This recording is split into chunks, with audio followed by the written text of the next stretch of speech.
ವೀಕ್ಷಕರೇ, ನೀವು ಹಾಗೂ ಈ ಒಂದು ವಿಡಿಯೋವನ್ನು ನೋಡ್ತಿರುವಂತ ಎಲ್ರಿಗೂ ಅನ್ವಯಿಸುವಂತ ಒಂದು ಕಾಮನ್ ಸಂಗತಿ ಏನು ಅಂದ್ರೆ, ನಿಮ್ಮ ಮನೆ ಒಳಗೆ ಒಬ್ಬ ಮಹಿಳೆ ಇದ್ದೇ ಇರ್ತಾರೆ. ನಿಮ್ಮ ತಂಗಿ, ನಿಮ್ಮ ಮಗಳು, ತಾಯಿ, ಸೊಸೆ ಅಥವಾ ಇನ್ಯಾರಾದ್ರೂ ಆಗಿರಬಹುದು. ಆ ಮಹಿಳೆಯರ ಎಲ್ಲರ ಸುರಕ್ಷತೆ ದೃಷ್ಟಿಯಿಂದನಾದ್ರೂ ಈ ಒಂದು ವಿಡಿಯೋವನ್ನು ನೀವು ನೋಡೋದು ತುಂಬಾ ಅಗತ್ಯ ಅಂತ ಈ ಮೂಲಕ ಈ ಒಂದು ವಾಹಿನಿ ಪರವಾಗಿ ನಾವು ನಿಮ್ಮನ್ನ ವಿನಂತಿ ಮಾಡ್ಕೊಳ್ತೀವಿ.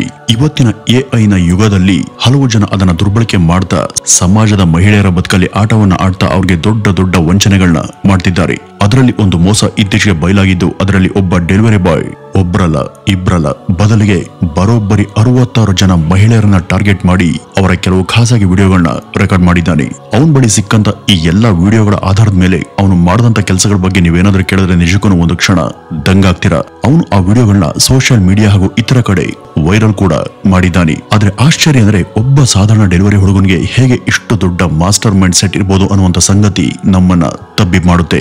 ಬರೋಬ್ಬರಿ 66 ಜನ ಮಹಿಳೆಯರನ್ನ ಟಾರ್ಗೆಟ್ ಮಾಡಿದಂತ ಈ ಖತರ್ನಾಕ್ ಲವರ್ ಬಾಯ್ ಅವರನ್ನೆಲ್ಲ ಮರಳು ಮಾಡಿ ತನ್ನ ಬಲೆಗೆ ಬೀಳಿಸಿಕೊಂಡಿರುವಂತ ಈ ಕಹಾನಿಯ ವಿವರಣೆ ರೋಚಕವಾಗಿದೆ. ಇನ್ನು ಅವನ ಮೋಸದ ಜಾಲಕ್ಕೆ ಬಿದ್ದಂತ ಆ ಮಹಿಳೆಯರ ಕತೆ ಏನಾಯ್ತು, ಆ ಆರೋಪಿಯನ್ನ ಪೊಲೀಸ್ ಹಿಡಿದ್ರ ಅಥವಾ ಇಲ್ವಾ, ಇವನು ಅವರನ್ನೆಲ್ಲ ಹೇಗೆ ಬಲೆಗೆ ಬೀಳಿಸ್ಕೊಂಡ, ಬನ್ನಿ ವೀಕ್ಷಕರೇ ಇದರ ಕುರಿತಾಗಿ ಸಂಪೂರ್ಣ ಮಾಹಿತಿಯನ್ನ ಈ ಮುಂದೆ ತಿಳಿತಾ ಹೋಗೋಣ.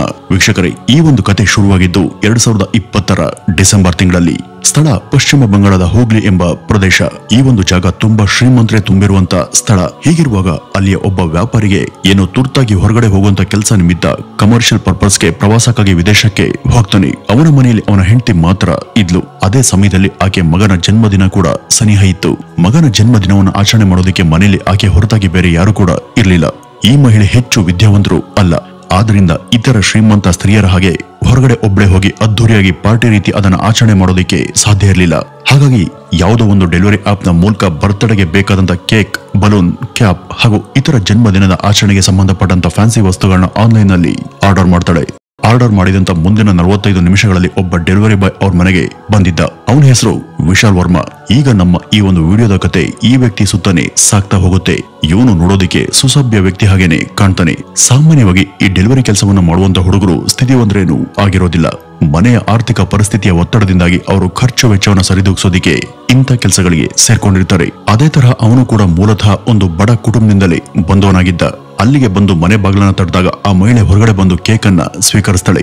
ಆ ಒಂದು ಕ್ಷಣದಲ್ಲಿ ವಿಶಾಲ್ ಆಕೆನ ನೋಡಿ ಮನ್ಸಲ್ಲೇನೆ ಈಕೆ ನೋಡೋದಕ್ಕೆ ತುಂಬಾ ಸುಂದರವಾಗಿದ್ದಾಳೆ ಅಂತ ಅನ್ಕೊಳ್ತಾನೆ. ಅವಳನ್ನ ನೋಡಿದ ತಕ್ಷಣ ಅವನ ಮನ್ಸಲ್ಲಿ ಒಂದು ಕೆಟ್ಟ ಆಲೋಚನೆ ಬರುತ್ತೆ. ಹೇಗಾದ್ರೂ ಮಾಡಿ ಇವಳನ್ನ ಬಲೆಗೆ ಬೀಳಿಸ್ಕೋಬೇಕು ಅಂತ ಅವನು ಕಳ್ಳ ಬೆಕ್ಕಿನ ರೀತಿ ಮನ್ಸಲ್ಲೇ ಲೆಕ್ಕ ಹಾಕ್ತಾನೆ. ಈ ಒಂದು ಯೋಚನೆ ಬಂದ ತಕ್ಷಣ ತಡ ಮಾಡದೆ ಅವನು ಮೃದು ಸ್ವರದಲ್ಲಿ ಆಕೆ ಜೊತೆ ತನ್ನ ಮಾತನ್ನ ಶುರು ಮಾಡ್ತಾನೆ.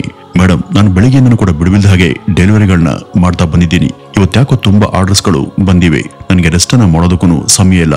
ತುಂಬಾ ದಾಹ ಆಗಿದೆ. ಸ್ವಲ್ಪ ಕುಡಿಯೋದಕ್ಕೆ ನೀರನ್ನ ಕೊಡ್ತೀರಾ ಅಂತ ಕೇಳಿದ್ದ. ಆಗ ಆ ಮಹಿಳೆ ಒಳಗಡೆ ಹೋಗಿ ನೀರನ್ನ ತರ್ತಾಳೆ. ಆದ್ರೆ ಇದೆಲ್ಲ ಒಂದು ನೆಪ ಮಾತ್ರ. ಹೇಗಾದ್ರೂ ಮಾಡಿ ಇದ್ರ ಮೂಲಕ ಅವನು ತನ್ನನ್ನು ತಾನು ಬಹಳ ಶ್ರಮ ಪಡೋನು ಹಾಗೂ ಹೊಟ್ಟೆ ಪಾಡಿನ ದೃಷ್ಟಿಯಿಂದ ಬಡವನು ಕೂಡ ಹೌದು ಎಂಬ ಭಾವನೆ ಆಕೆಯಲ್ಲಿ ಉಂಟು ಮಾಡೋದು ಅವನ ರಹಸ್ಯವಾದಂತ ಉದ್ದೇಶ ಆಗಿತ್ತು. ಆಕೆ ತಂದ್ಕೊಟ್ಟಂತ ನೀರನ್ನ ಕುಡಿತಾ ವಿಶಾಲ್ ತನ್ನ ಮಾತನ್ನ ಮುಂದುವರಿಸ್ತಾನೆ. ಮೇಡಮ್, ನಿಮ್ಮ ಮಗನ ಜನ್ಮದಿನಕ್ಕೆ ನನ್ನ ಶುಭಾಶಯವನ್ನ ತಿಳಿಸಿಂತ ವಿಶಾಲ್ ಹೇಳಿದ್ದ. ಈ ಒಂದು ಮಾತಿಗೆ ಇಂಪ್ರೆಸ್ ಆದಂತ ಆ ಮಹಿಳೆ ಸಂತೋಷದಿಂದ ನಗೋದಿಕ್ಕೆ ಶುರು ಮಾಡ್ತಾಳೆ.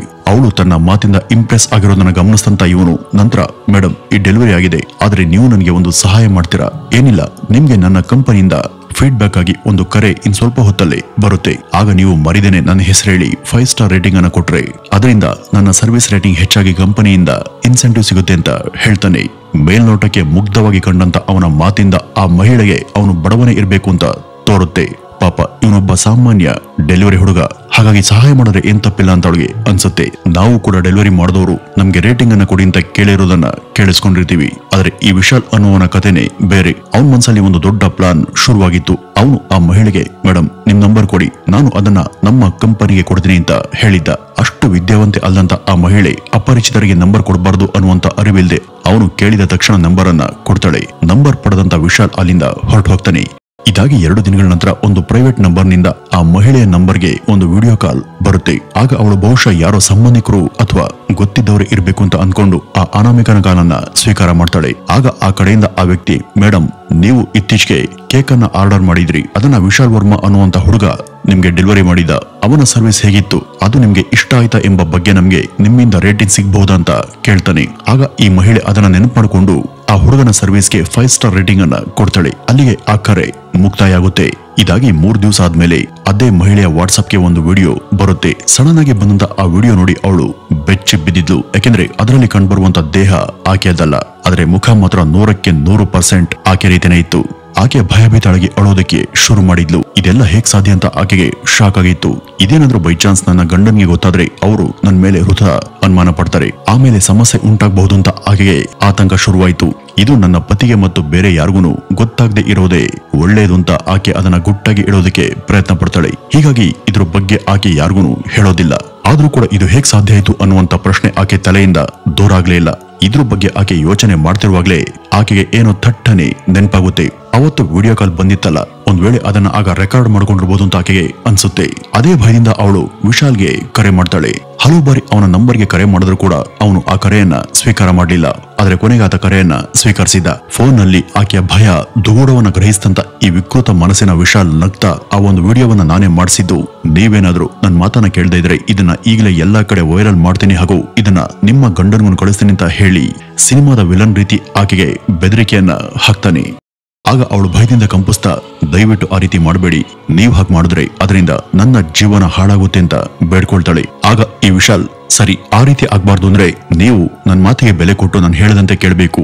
ನೀವು ಮನೆಯಲ್ಲೇ ಆಗ್ಲಿ ಅಥವಾ ಎಲ್ಲೇ ಆಗ್ಲಿ ನೀವೊಬ್ಬರೇ ಇದ್ದಾಗ ನನಗೆ ಕರೆ ಮಾಡಿ, ನಾನ್ ಬರ್ತೀನಿ ಅಂತ ಹೇಳಿದ್ದ. ಆಗ ಅವನ ಮಾತಿಗೆ ತಲೆ ಆಡಿಸ್ದೆ ಆಕೆಗೆ ಬೇರೆ ದಾರಿನೇ ಇಲ್ದಂತಾಗಿತ್ತು.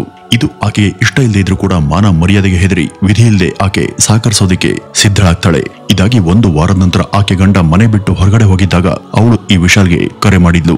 ಆಗ ವಿಶಾಲ್ ತಕ್ಷಣ ಅವಳ ಮನೆ ಹತ್ರ ಬರ್ತಾನೆ. ಆದ್ರೆ ಒಬ್ನೇ ಅಲ್ಲ, ಈ ಸಲ ಅವನೊಂದಿಗೆ ಇನ್ನೊಬ್ಬ ಸ್ನೇಹಿತ ಕೂಡ ಬಂದಿದ್ದ. ಅವನ ಹೆಸರು ಸುಮನ್ ಮಂಡಲ್. ಈತ ವೃತ್ತಿಯಲ್ಲಿ ಒಬ್ಬ ಪೇಂಟರ್. ಇವರಿಬ್ರು ಕೂಡ ಬಂದು ಅವಳಿಗೆ ಬೆದರಿಕೆ ಹಾಕಿ ಅವಳ ಅಸಹಾಯಕತೆಯನ್ನು ದುರ್ಬಳಕೆ ಮಾಡಿಕೊಂಡು ಬಲವಂತದಿಂದ ಅವಳ ಜೊತೆ ಅಸಭ್ಯ ಕೃತ್ಯಗಳನ್ನ ಮಾಡ್ತಾರೆ. ಇಷ್ಟೆಲ್ಲ ಆದ ನಂತರ ಅವರು ತಮ್ಮ ಬಳಿ ಇದ್ದಂತ ಆಕೆ ವಿಡಿಯೋವನ್ನು ಕೂಡ ಡಿಲೀಟ್ ಮಾಡದ ಹಾಗೆ ತೋರಿಸ್ತಾರೆ. ಆಕೆ ಸದ್ಯ ಇಲ್ಲಿಗಾದ್ರೂ ಈ ಒಂದು ವಿಡಿಯೋ ಕತೆ ಮುಗಿತಲ್ಲ ಅಂತ ನಿಟ್ಟುಸಿರನ್ನ ಬಿಟ್ಟಿದ್ಲು. ಆದ್ರೆ ತಾನು ಅವರನ್ನ ಮನೆ ಕರೆಸಿ ಎಂತ ವಿಪತ್ತನ್ನ ತಂದ್ಕೊಂಡೆ ಅನ್ನುವಂತ ಭಯಾನಕ ಸತ್ಯ ಆಕೆಗೆ ಆಗ ಹೊಳಿಲಿಲ್ಲ. ಅವಳು ಅವರನ್ನ ಮನೆ ಕರ್ಸ್ಕೊಂಡು ಬಾಣಲೆಯಿಂದ ಬೆಂಕಿಗೆ ಬೀಳುವಂತ ಕೆಲಸವನ್ನ ಮಾಡ್ಕೊಂಡಿದ್ಲು. 1 ವಾರದ ನಂತರ ಅದೇ ನಂಬರ್ಗೆ ಮತ್ತೊಂದು ವಿಡಿಯೋ ಬರುತ್ತೆ. ಆದ್ರೆ ಈ ಬಾರಿ ಬಂದಂತ ವಿಡಿಯೋ ನಿಜವಾದದ್ದು. ಕೆಲವೇ ದಿನಗಳ ಹಿಂದೆ ಅವರದೇ ಮನೆಯಲ್ಲಿ ಅವ್ರ ಜೊತೆ ನಡೆದಿದಂತ ವಿಡಿಯೋ. ಆಗ ಈ ವಿಶಾಲ್ ಕರೆ ಮಾಡಿ, ಮೊದಲನೇ ವಿಡಿಯೋ ಸುಳ್ಳಾಗಿತ್ತು, ಆದ್ರೆ ಈಗ ನಮ್ಮ ಬಳಿ ನಿನ್ನ ನಿಜವಾದಂತ ವಿಡಿಯೋ ಇದೆ. ನೀನು ಈಗ ಸಂಪೂರ್ಣ ನಮ್ಮ ವಶದಲ್ಲಿ ಇದ್ದೀಯ. ಈಗ ನೀನು ನಮ್ಮನ್ನ ಏನು ಕೂಡ ಮಾಡೋದಕ್ಕೆ ಸಾಧ್ಯ ಇಲ್ಲ. ನಾವು ಹೇಳದಂತೆ ನೀನು ಕೇಳದೆ ಹೋದ್ರೆ ಇನ್ ಮುಂದೆ ಆಗುವಂತ ಕಥೆನೆ ಬೇರೆ ಅಂತ ದರ್ಪದಿಂದ ಹೇಳಿದ್ದ. ಆಗ ಈಕೆ ಎಷ್ಟು ಸುಲಭವಾಗಿ ನಾನು ಅವ್ರು ಬೀಸ್ತಂತ ಬಲೆಗೆ ಬಿದ್ದು ಹೋದ್ನಲ್ಲ ಅಂತ ತುಂಬಾ ಪಶ್ಚಾತ್ತಾಪವನ್ನ ಪಡ್ತಾಳೆ. ಈ ಸಲ ಏನಾದ್ರು ಆಗ್ಲಿ ಅಂತ ಕೊನೆಗೆ ಧೈರ್ಯ ಮಾಡಿ ಪೊಲೀಸರ ಬಳಿ ಹೋಗ್ತಾಳೆ. ಅಲ್ಲಿಯೇ ಹೋಗಿ ಈ ಬಗ್ಗೆ ದೂರನ್ನು ಕೊಟ್ಟರು ಕೂಡ ಆರಂಭದಲ್ಲಿ ಪೊಲೀಸರು ಇದನ್ನ ಅಷ್ಟು ಗಂಭೀರವಾಗಿ ತೆಗೆದುಕೊಳ್ಳೋದಿಲ್ಲ. ಆದ್ರೆ ನಿಧಾನವಾಗಿ ಆ ನಗರದ ಬೇರೆ ಭಾಗಗಳಿಂದ ಅನೇಕ ಮಹಿಳೆಯರ ದೂರುಗಳು ಕೂಡ ಇದೇ ರೀತಿ ಬಂದಿದ್ವಲ್ಲ, ಆಗ ಪೊಲೀಸರು ಜಾಗೃತರಾಗ್ತಾರೆ. ಆ ಮಹಿಳೆ ದೂರಿನಲ್ಲಿ ಮೆನ್ಷನ್ ಆಗಿದ್ದಂತ ವಿಶಾಲ್ ಅನ್ನುವನ ಫೋಟೋ ಮತ್ತು ನಂಬರ್ ಅನ್ನ ಪಡೆದು ಅವನಿದ್ದಂತ ಜಾಗವನ್ನ ಪತ್ತೆ ಹಚ್ಚಿ ಪೊಲೀಸರು ತಕ್ಷಣ ಅವನನ್ನ ಬಂಧಿಸ್ತಾರೆ. ಅವನು ಸೆರೆ ಸಿಕ್ಕಾಗ ಅವನ ಫೋನಿಂದ ಸುಮಾರು 30 ಮಹಿಳೆಯರ ವಿಡಿಯೋಗಳು ಅವ್ರಿಗೆ ಸಿಕ್ಕಿದ್ವು. ಅದೆಲ್ಲವನ್ನು ಕೂಡ ನೋಡದಂತ ಪೊಲೀಸರು ಒಂದು ಕ್ಷಣ ದಂಗಾಗಿ ಈತ ಭಯಂಕರ ಚಾಲಾಕಿ ಅಂತ ಸೋಜ್ಗ ಪಟ್ಕೊಳ್ತಾರೆ. ಇದೆಲ್ಲ ಸಾಧ್ಯವಾಗಿರೋದು ಅವನ ಮಾಸ್ಟರ್ ಮೈಂಡ್ ನಿಂದಲೇ ಅನ್ನೋದು ಅವ್ರಿಗೆ ಆ ವಿಡಿಯೋಗಳ ಮೂಲಕನೇ ಸಾಬೀತಾಗುತ್ತೆ. ಅವನ ಜೊತೆ ಇದಕ್ಕೆ ಸಹಕರಿಸಂತ ಹಾಗೂ ಸಾಕಷ್ಟು ವಿಡಿಯೋಗಳಲ್ಲಿ ಅವನ ಜೊತೆ ಸಮಾನವಾಗಿ ಭಾಗಿಯಾಗಿದ್ದಂತ ಅವನ ಸ್ನೇಹಿತ ಸುಮನ್ ಮಂಡಲ್ ನನ್ನು ಕೂಡ ಇದೇ ಒಂದು ಆರೋಪದಡಿಯಲ್ಲಿ ಬಂಧಿಸ್ತಾರೆ. ಪೊಲೀಸರು ತಮಗೆ ಸಿಕ್ಕಂತ ಎಲ್ಲಾ ವಿಡಿಯೋಗಳನ್ನು ಕೂಡ ವಶಕ್ಕೆ ಪಡೆದು ಅವುಗಳನ್ನ ಶಾಶ್ವತವಾಗಿ ಅಳಿಸಾಕ್ತಾರೆ. ಅವುಗಳನ್ನ ಲೆಕ್ಕ ಹಾಕಿ ನೋಡಿದಾಗ ಈ ಪಾಪಿಗಳು ಸುಮಾರು 66 ಜನ ಮಹಿಳೆಯರ ಜೊತೆ ಇಂಥ ದೋಖಾ ಮಾಡಿರುವಂತ ಆತಂಕಕಾರಿ ವರದಿ ಪೊಲೀಸರ ಡೇಟಾದಲ್ಲಿತ್ತು. ವೀಕ್ಷಕರೇ, ಈ ಒಂದು ಸ್ಟೋರಿಯಿಂದ ನಾವು ಕಲಿಯುವಂತ ಪಾಠ ಏನ್ ಗೊತ್ತಾ? ಮೊದಲು ನಿಮ್ಮ ಮನೆಯ ಮಹಿಳೆಯರಿಗೆ ಇಂಥ ಘಟನೆಗಳು ಹಾಗೂ ಇಂಥ ಕ್ರಿಮಿಕೀಟಗಳ ಬಗ್ಗೆ ಸ್ವಲ್ಪ ಎಚ್ಚರಿಕೆಯನ್ನ ಕೊಡಿ. ಅಂತವ್ರ ಬಗ್ಗೆ ತುಂಬಾ ಹುಷಾರಾಗಿರೋದಕ್ಕೆ ಅಡ್ವೈಸ್ ಮಾಡಿ. ಅಕಸ್ಮಾತ್ ಮೊದಲ ಸಲವೇ ಇಂಥ ಪ್ರಯತ್ನ ನಡೆದ್ರೆ ಶುರುವಿನಲ್ಲಿ ನಿಮ್ಮ ಕುಟುಂಬದವರಿಗೆ ಇದ್ರ ಬಗ್ಗೆ ತಿಳಿಸ್ಕೊಡಿ. ನಂತರ ನೇರವಾಗಿ ಪೊಲೀಸರ ಬಳಿ ಹೋಗಿ ಸಮಸ್ಯೆ ಕುರಿತು ಧೈರ್ಯವಾಗಿ ವರದಿ ಮಾಡಿ. ಮುಂದಿನ ಕೆಲಸವನ್ನು ಅವರು ಮಾಡ್ತಾರೆ. ಹೆಣ್ಮಕ್ಳ ಮುಗ್ಧತೆ, ಅನಕ್ಷರತೆಯನ್ನ ಬಂಡವಾಳ ಮಾಡಿಕೊಂಡು ಮೆರೆಯುವಂತ ತುಂಬಾ ಜನ ನಾಮರ್ಧರು ಸಮಾಜದಲ್ಲಿ ಇದ್ದಾರೆ. ಮಹಿಳೆಯರ ಭಯ ಹಾಗೂ ಮಾನಕ್ಕೆ ಅಂಜಿ ಕೂರುವಂತ ಅವರ ಮೌನವೇ ಇವರ ಅಸ್ತ್ರ. ಯಾವತ್ತೂ ಕೂಡ ಅದನ್ನ ಇಂಥವ್ರ ಕೈಗೆ ಕೊಟ್ಟು ಅಸಹಾಯಕರಾಗಬೇಡಿ ಅಂತ ಹೇಳ್ತಾ, ಆದಷ್ಟು ಈ ಒಂದು ವಿಡಿಯೋವನ್ನ ಎಲ್ಲಾ ಕಡೆ ಶೇರ್ ಮಾಡಿ ಎಲ್ಲರನ್ನು ಜಾಗೃತಗೊಳಿಸಿ ಅಂತ ಹೇಳ್ತಾ ಈ ಒಂದು ವಿಡಿಯೋವನ್ನ ಇಲ್ಲಿಗೆ ಮುಗಿಸೋಣ. ನಮಸ್ಕಾರ.